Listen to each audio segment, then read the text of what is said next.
Com a paz do Senhor, como eu prometi e que eu olhei nos comentários, muita gente pediu para eu gravar o Apocalipse e o livro de Gênesis. E eu prometi que vou gravar e vou gravar agora, estou enviando. Eu vou mandar o estudo de Gênesis para todos vocês e vou mandar também o estudo do Apocalipse para todos vocês. E como eu também prometi postilha, se vocês realmente quiserem postilha, pode pedir as postilhas, porque eu disponibilizo as postilhas. E não vou cobrar nada, é de graça. Muita gente no comentário está pedindo postilha. Vai, continue. Muita gente no comentário está pedindo a postilha. Se vocês quiserem, podem ligar e pedir a postilha, porque eu prometi e eu vou cumprir, eu vou dar a postilha. Aqui vai para vocês agora o presente de Deus para a vida de vocês, o Apocalipse. Porque o Apocalipse nós sabemos que ele é um livro, ele é todo simbólico. Muita gente lê o Apocalipse e não entende, e porque ele é todo simbólico, ele fala só em símbolos, né? E eu estou mandando aqui agora o estudo de vocês, é estudo para vocês, é presente de Deus para vocês, né? A palavra de Deus que nós recebemos de graça e damos de graça. A apostila nada vai ser cobrada, você pode ligar e pedir. Eu vou começar aqui agora passando para você o estudo do Apocalipse. Vai ser todo gravado, não vou parar mais não, eu vou continuar, porque eu estava olhando os comentários e muita gente está pedindo. Eu vou falar aqui agora sobre o Apocalipse de João, que nós sabemos que não é Apocalipse de João. O Apocalipse é de Jesus Cristo, o anjo, né, foi até João e passou o Apocalipse para João na ilha de Patmos. Vamos ver aqui no capítulo 1, na introdução, a revelação de Jesus Cristo, a qual lhe deu. A qual lhe deu quem? Quem foi a qual lhe deu? Quem deu foi Jesus. Deu ao anjo, mandou que ele fosse notificar para João. A revelação dada aqui é de Jesus Cristo, não de João, como muitos pensam. João foi apenas o instrumento usado para receber a revelação, para mostrar a seu servo as coisas que devem acontecer brevemente, né? Quer dizer, ao início dos acontecimentos, que continua até a esta hora, e é de fato, né? E de fato continuarão para sempre. E a era da igreja e além. Ele diz: e por seu anjo as enviou e a notificou a João, seu servo. Embora a revelação tenha vindo a Cristo, ela foi entregue a João pelo seu anjo, pelo anjo de Cristo, o qual deu testemunho da palavra de Deus, né? Considerava-se como sendo apenas uma testemunha do que havia visto e afirmou fazer apenas um registro imparcial e fiel, né? E do testemunho de Jesus Cristo. João, embora apenas uma testemunha do testemunho de Cristo e de todas as coisas que ele viu, refere aqui a visões e símbolos revelados a João. O que João viu foi em visão. E o que Jesus mostrou também a ele foi símbolos revelados a João. O Apocalipse ele é assim, ele é um livro que ele fala muito sobre o final do tempo, sobre o acontecimento do fim do tempo, sobre o anticristo que virá reinar aqui na terra durante 7 anos, mas ele fala tudo em símbolos, que vocês vão entender agora, eu vou passar para vocês, né? Bem-aventurado aquele que lê e os que guarda e ouve a palavra dessa profecia e guarda as coisas que nela estão escritas, porque o tempo está próximo. Aqui eu estou no versículo 3, você pode conferir na sua Bíblia. Fala que a todos que obedecem a essa advertência é prometida uma bênção. Que bênção é essa? Aqui ele está se referindo ao cumprimento, ao início do cumprimento dessas coisas que começarão com a igreja, como registrado em Apocalipse, capítulo 2 e 3, e continuarão eternamente, né? Aqui em saudação, no versículo 4, João fala, né? João fala para as 7 igrejas. João, as 7 igrejas que estão na Ásia, né? Graça e paz seja convosco da parte daquele que é, que era e que há de vir, e da dos 7 espíritos que estão diante de seu trono. Essas igrejas, em particular, foram escolhidas pelo Espírito Santo para representar toda a era da igreja, né? Aqui também refere-se à graça santificadora, à paz santificadora. tudo tornando possível pela cruz. É dada também dessa maneira para enfatizar o aspecto em centúplo das operações do Espírito Santo. Você pode ver ali em Isaías, versículo 11, capítulo 2. E aqui no 5 ele fala, e da parte de Jesus Cristo, que é a testemunha fiel, o primogênito dentre os mortos e o príncipe dos reis da terra, aquele que nos amou e nos lavou dos nossos pecados em seu sangue e nos fez reis e sacerdote para Deus e seu Pai. A ele seja a glória e o poder para todo e sempre, né? A vida terrena de obediência perfeita de Cristo, né? Nós sabemos que Jesus ele teve uma vida de obediência perfeita. Jesus ele foi perfeito. Jesus, gente, ele foi perfeito em tudo. Ele foi tão perfeito que lá onde ele nasceu, na terra dele, só ficava de maior a partir de 30 anos de idade. E por ele ser tão perfeito, ele só começou a pregar as boas novas quando ele fez 30 anos.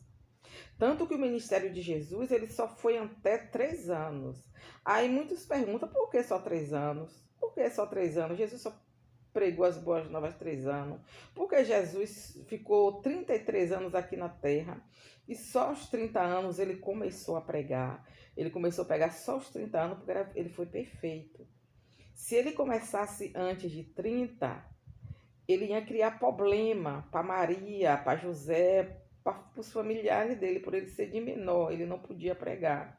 Então ele esperou ele alcançar a maioridade e quando ele fez 30 anos, ele começou a pregar o evangelho, porque nele não houve nenhuma imperfeição, nenhuma desobediência, nenhuma, por menor que você procure, alguma imperfeição, ninguém vai achar. Até isso, né?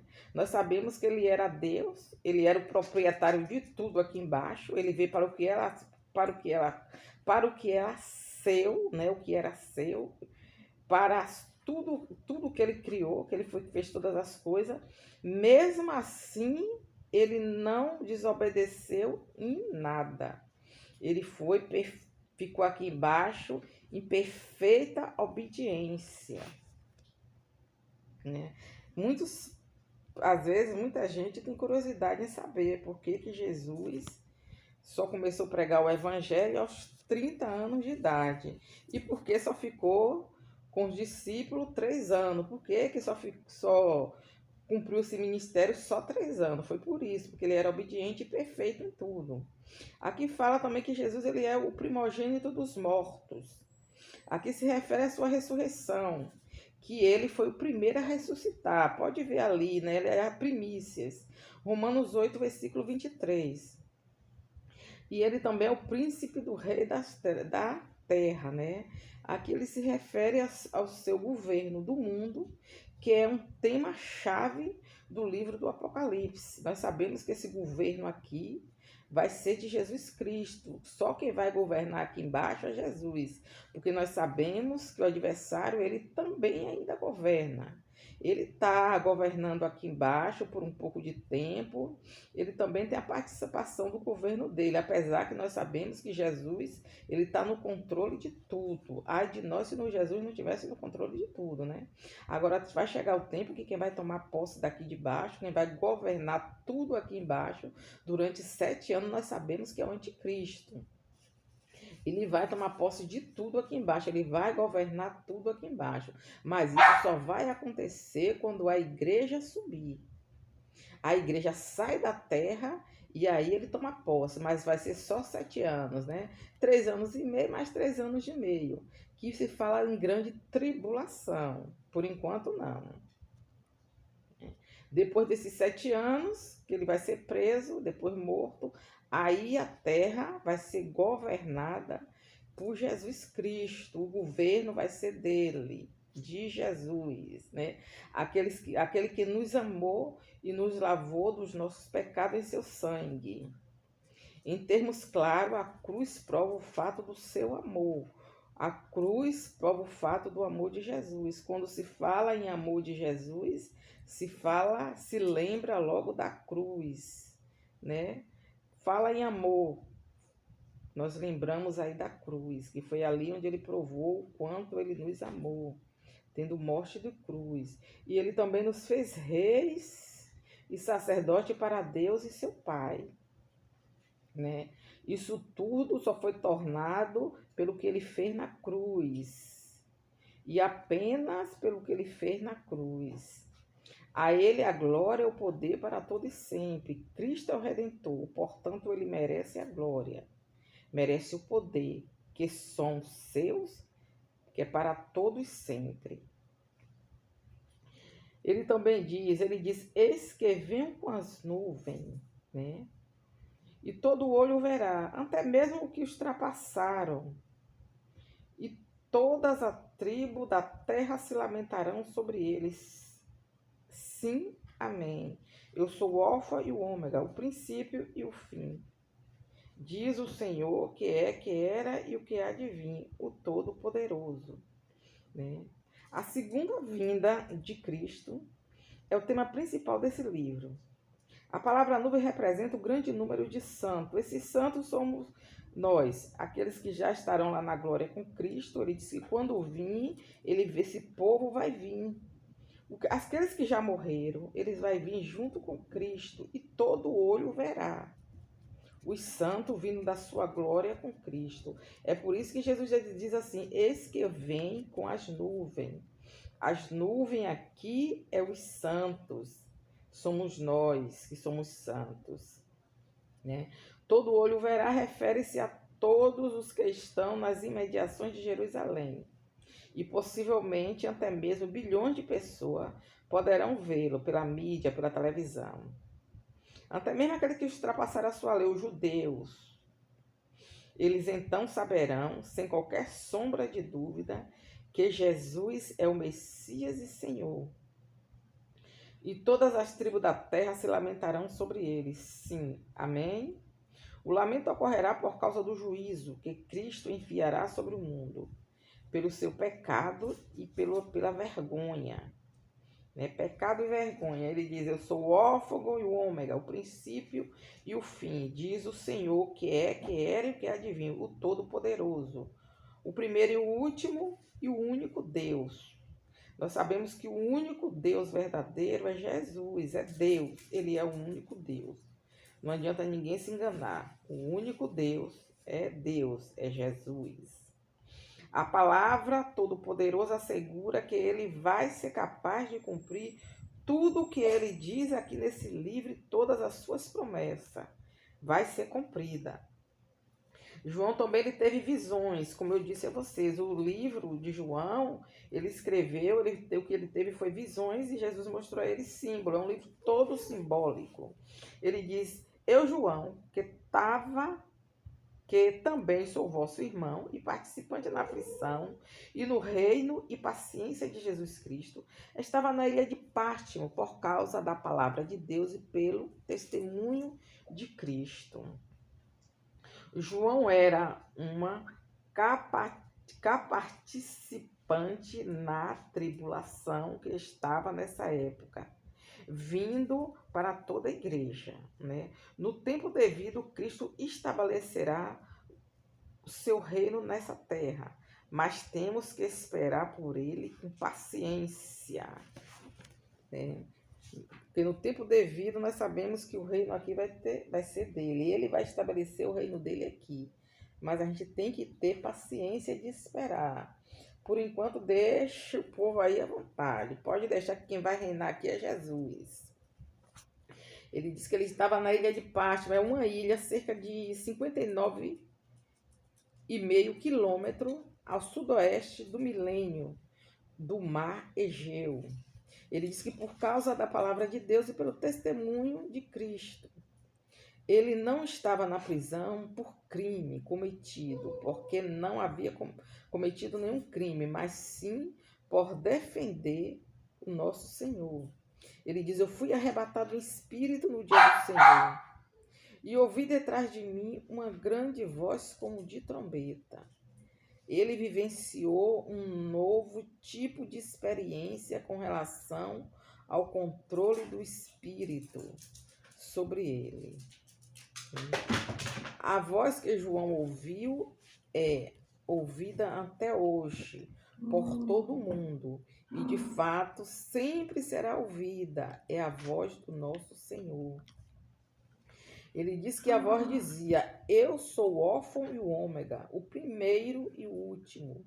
Cristo é tudo em todos. Ele diz: o que vê, escreve no livro, né? E envia 7 igrejas que estão na Ásia, né? A igreja de Éfeso, a Esmina, Pergamo, a Tiatira, a Sarde, a Laodiceia e a Filadélfia, né? Cristo é tudo em todos, constitui o que agora temos e é chamado Apocalipse do apóstolo de João.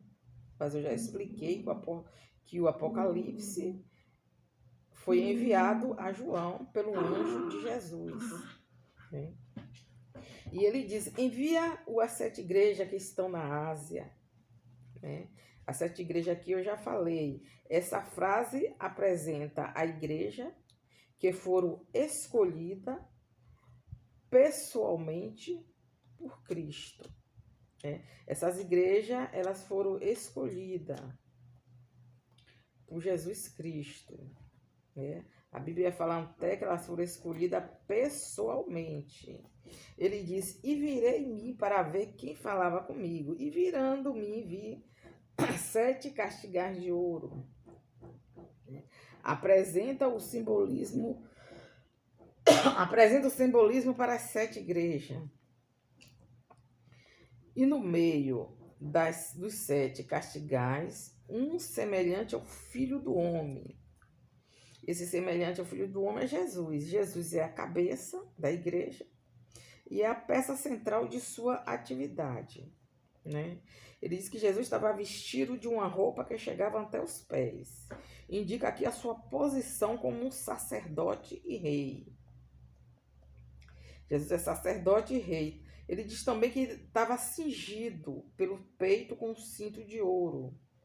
Aqui apresenta as vestimentas real. Cristo é sacerdote. Ele também é rei. Ele diz também que a sua cabeça e cabelo era branco como a lã e como a neve. Isso aqui quer dizer a majestade, a autoridade. Isso aqui tudo foi visão que ele teve. Depois ele vai falar sobre os símbolos. E os seus olhos como chama de fogo. Retrata o escrutínio penetrante e o julgamento aterrador. Os olhos de Deus como chama de fogo. Jesus, ele vê tudo. E os seus pés, João fala que ele viu os pés de Jesus semelhante ao latão reluzente, como se tivesse sido refinado numa fornalha, e a sua voz como o ruído de muitas águas. O latão indica a sua humanidade, mas sobre humanos, né? A voz como o ruído de muitas águas quer dizer que a voz de Jesus é uma voz de poder. Ele tinha na sua mão direita 7 estrelas. 7 estrelas representa os pastores dessas 7 igrejas, né? Nós sabemos que todo pastor ele tem, né? Espiritualmente falando, ele tem 7 estrelas em sua mão. A gente não pode ver com os olhos carnais, mas a Bíblia não fala que o pastor ele tem 7 estrelas na sua mão. Essas 7 estrelas são as estrelas espiritual, que a gente não pode ver. E quando se fala em anjo de igreja, a gente sabe que o pastor ele é o anjo da igreja. E a sua voz é como o ruído de muitas águas, quer dizer que Jesus ele tem uma voz de poder. E ele tinha na sua mão direita 7 estrelas, né? Representa os pastores dessa igreja. E da sua boca saiu uma espada aguda de 2 fios. A espada, a gente sabe que é a palavra de Deus, que a palavra de Deus ela é a espada. E o seu rosto era como o sol quando resplandece na sua força. Representa a sua glória. E quando eu ouvi, caí como morto aos seus pés, né? A ideia é que Jesus pensou que fosse morrer, né? Quando ele viu Deus, ele não aguentou, ele não suportou a glória de Deus e ele caiu, ele achou que ele fosse morrer. E Jesus, ele diz, e ele pôs a sua mão direita sobre mim e me disse, não temas. Eu sou o primeiro e o último que vivo e estive entre os mortos. De fato, Cristo estava dizendo a João que ele não ia morrer. Só ele é Deus e Senhor absoluto da história e ele é o Criador. E o que é vivo, ele nunca voltará a morrer. E tem vida em si mesmo. A origem é a fonte de vida para outros, né? Para outros e para outras pessoas. Aquele que tem imortalidade. Você pode ver ali em João 4, 14 e 6. 1 Timóteo também 6 e 6. Ele diz, estive morto. Representa Deus vivo, que entra na morte, na nossa morte, em que sua natureza humana, para que, como o grande sumo sacerdote, ele pudesse finalizar o sacrifício pelo pecado, o que ele fez, né? Ele disse que ele estava morto. Ele estava morto, se ele estava morto, naquele momento ele já tinha ressuscitado e ele representa ele já vivo, né? Que entra na morte, na nossa morte, em sua natureza humana, para que, como o grande sumo sacerdote, ele pudesse finalizar o sacrifício pelo pecado, o que ele fez, foi o que ele fez. Ele diz, mas eis, aqui estou vivo para todo sempre, amém. E tenho a chave da morte e do inferno. Escreve as coisas que tem visto, e as que são, e as que hão de acontecer depois dessa. O mistério das 7 estrelas que viste na minha mão direita, e dos 7 castigais de ouro, as 7 estrelas são os anjos, e das 7 igrejas. E os 7 castigais que viste são as 7 igrejas. E tenho a chave da morte e do inferno. Mas eis aqui estou vivo. Ele nunca mais voltará a morrer. E a morte está totalmente derrotada. Ele diz que ele tem a chave da morte e do inferno. Só ele determina quem entrará ou não na morte e no inferno. Ele também diz para que João escrevesse o que tem visto. Este versículo é a chave para o entendimento do livro de Apocalipse, que é dividido em 3 partes. 1. A visão de Cristo em meio ao castigal. Capítulo 1. E as questões que diz respeito às igrejas. Capítulo 2 e 3. E o que há de acontecer depois dessas coisas, que diz respeito aos acontecimentos depois do arrebatamento da igreja, incluindo a grande tribulação e a eternidade, capítulo 4, versículo 22, né? O mistério das 7 igrejas que viste na minha mão, ele diz, direita, isso aqui ele fala, representa o fato de que esses pastores pertencem a Cristo, né? E dos 7 castigais de ouro e as 7 estrelas são os anjos, que quer dizer os pastores da igreja dessa época, né? Das 7 igrejas e os 7 castigais que vistes são as 7 igrejas. Isso aqui representa a totalidade da era da igreja, como veremos. Eu vou parar por aqui porque não vai aguentar e vou depois reiniciar para vocês as 7 igrejas e as visões que João teve. Eu vou, né, depois dar início de novo. Aqui, quando ele fala, quando ele escreve para as 7 igrejas, né? Eu vou dar início de novo, vou dar só uma paradinha e volto, dando início sobre as 7 igrejas. Vou gravar para vocês o Apocalipse, depois eu vou gravar para vocês o livro de Gênesis, tá bom? Amém? Orem por mim, que eu oro por vocês também. Tchau, pessoal, até o próximo vídeo.